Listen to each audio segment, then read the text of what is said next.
नमस्कार, मी रुपाली. रूपम रेसिपीमध्ये तुमचं मनापासून खूप खूप स्वागत करते.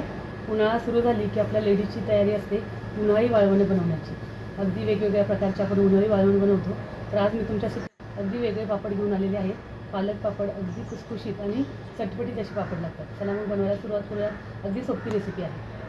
नाचणीचे पापड बनवण्यासाठी आपण इथे तांदळाचं पीठ घेतलेलं आहे. हे तांदळाचं पीठ आपण तांदूळ स्वच्छ धुवून सावलीमध्ये वाळून आणि नंतर आपण गिरणीमध्ये दळून घेतलेलं आहे.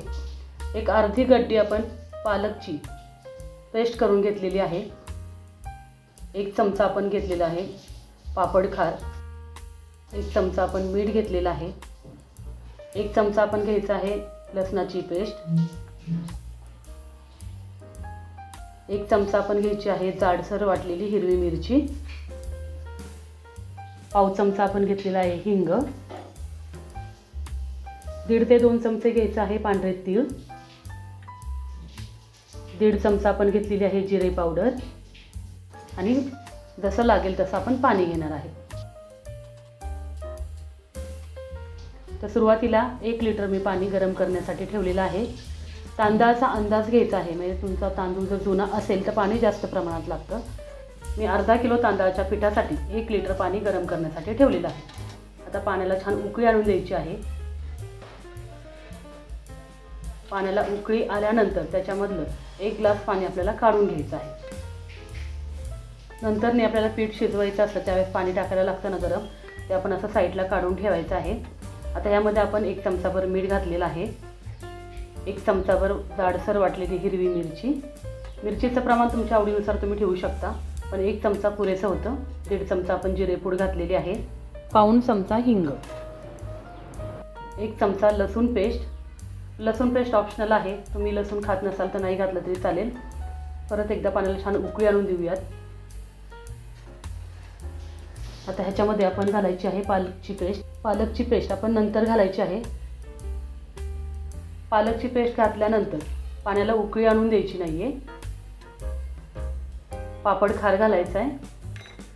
थोडंसं मिक्स करून घ्यायचं आहे. आणि आता ह्यामध्ये आपण जे तांदळाचं पीठ घेतलेलं आहे ते घालायचं आहे आणि अगदी व्यवस्थित हलवायचं आहे. गाठी वगैरे होऊ द्यायच्या नाही आहेत. लाटण्याने किंवा चमच्याने तुम्ही व्यवस्थित हलवून घ्यायचं आहे. व्यवस्थित मिक्स करून घ्यायचं आहे. पालक टाकल्यानंतर पाणी उकळून काय घ्यायचं नाही की मग थोडासा पापडाचा कलर चेंज होतो, हिरवागार दिसत नाही. म्हणून पालक अजिबात उकळून घ्यायचा नाही आहे. थोडासा गरम पाण्यामध्ये मिक्स करून झाल्यानंतरच त्याच्यामध्ये पीठ टाकायचं आहे. अशा पद्धतीने व्यवस्थित अगदी आपण हे मिश्रण एकजीव करून घेतलेलं आहे. गाठी वगैरे काही झालेलं नाही, तुम्हाला दिसत असेल. आता ह्याच्यामध्ये आपण जे गरम करून पाणी ठेवलेलं होतं ते टाकायचं आहे.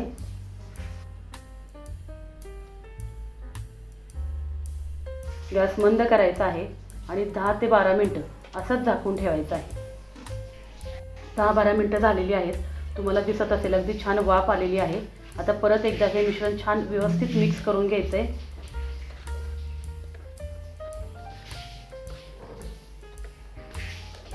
एवढं सॉफ्ट मिश्रण झालं पाहिजे. आता परत एकदा आपण 17-18 मिनटं झाकून ठेवलेलं आहे. 17-18 मिनटं झालेली आहेत. मिश्रण तुम्हाला दिसत असेल छान असा कलर पण चेंज झालेला आहे. परत एकदा व्यवस्थित मिक्स करून घेऊया. छान शिजलेलं आहे हे सर्व पीठ. खिचडीचं पीठ व्यवस्थित शिजावं लागतं. व्यवस्थित शिजलं असेल तरच आपले पापड चांगले होतात. पीठ कच्चं राहिलं तर चिरा पडतात. तुम्हाला दिसत असेल पीठ आपल्या हाताला चिटकत नाही आहे, म्हणजे आपलं पीठ आहे ते अगदी व्यवस्थित शिजलेलं आहे. एकदा व्यवस्थित मिक्स करून घेऊया आणि आता पापड आपण तयार करायला घेऊया. हे पीठ शिजण्यासाठी आपल्याला टोटल अर्धा तास लागलेला आहे. आता मी एक आपल्या तांदळाच्या किंवा गव्हाच्या पिशव्या येतात त्याचा एक कागद घेतलेला आहे. त्या कागदावर हे पीठ घेतलेलं आहे आणि थोडासा गरम पाण्याचा हात घेऊन अगदी व्यवस्थित आपल्याला हे पीठ छान मळून घ्यायचं आहे. एकजीव करून घ्यायचं आहे, एकसारखं करून घ्यायचं आहे, म्हणजे आपले पापड असे व्यवस्थित होतील. गरम गरम पीठ असतं, हाताला चटके बसतात, म्हणून ह्या पिशवीचा वापर केलेला आहे. अशा पद्धतीने पीठ आहे ते आपण छान मळून घेतलेलं आहे. अगदी सॉफ्ट तुम्हाला पीठ दिसत असेल आणि शिजलंय पण व्यवस्थित.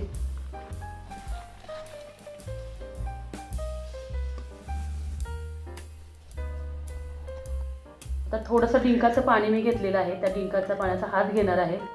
त्याऐवजी तुम्ही तेलही वापरू शकता, पण तेलाचा वास येतो पापडाचा म्हणून तेल वापरत नाही. आणि सुरुवातीलाच एकदा लावावं लागतं. एकदा कागदाला लावून घेतलेला आहे, हाताला लावून घेतलेला आहे, म्हणजे आपल्याला हाताला हे पीठ चिकटणार नाही. असे छोटे गोळे तयार करायचे आहेत. म्हणजे तुम्हाला जेवढ्या आकाराचे पापड बनवायचे तेवढ्या आकाराचे गोळे तयार करून अशा प्रेस मशीनमध्ये अगदी हलक्या हाताने प्रेस करायचं आहे. जास्त प्रेस करायची पण गरज लागत नाही, कारण आपलं मिश्रण आहे ते अगदी सॉफ्ट आहे. अशा पद्धतीने आपण हे पापड तयार करून घ्यायचे. खूप पातळ पापड करायचा नाही आहे, वाळल्यानंतर अजून पातळ होतो, त्यामुळे जाडच ठेवायचं आहे. हे पापड खाण्यासाठी खूप सुंदर लागतात, चविष्ट लागतात. तर अशाच पद्धतीने सर्व आपण पापड हे तयार करून घ्यायचे आहेत. अर्धा किलो मी तांदळाचं पीठ घेतलेलं होतं, त्याच्यामध्ये एक 55 ते 57 पापड तयार झालेले. अशा पद्धतीने एका दिवसामध्ये हे पापड छान वाळतात, जास्त वेळ पण लागत नाही वाळायला.